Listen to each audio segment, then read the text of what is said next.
Uş. Axşamınız xeyir olsun. Gəldik studiyaya yeni mahnımızın hazırlıqlarını beraber izləyək.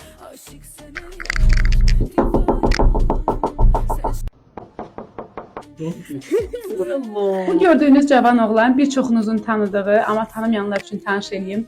Mənim dəyərli dostum və duet ortağım Dahin və yaxşı mahnılarımın aranjmançısı və mix masterinin Dahin bəyi xoş gördük. Hoş gördük. Getdik dəlişə. Tanış olun, bu mənim studiya tapışqalarım. Gördüyünüz bir çox müğənnilərin xitləri, içində də mənim mahnılarım olmaqla, mənim xitlərim olmaqla bu studiyada ərsəyə gəldi. Bəli. Bəli, buradan çıxdı.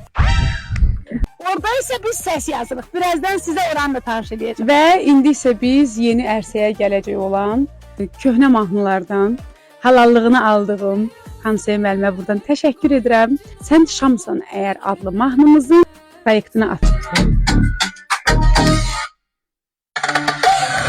İndi Nihat mikrofonu gətirsin. Bu arada mən ona Nihat deyirəm, amma səhnə adı Dahindir.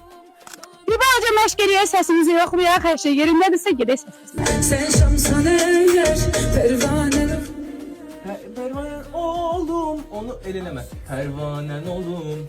Kısa. pervanen oğlum. Birincisində düz elədin, ikincisində özün kimi elədin, daha yaxşıdır.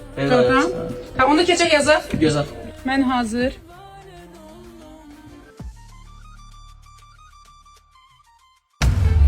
Sen Şamsan eğer pervanen oğlum. Aşıksan eğer divanen oğlum. Allah.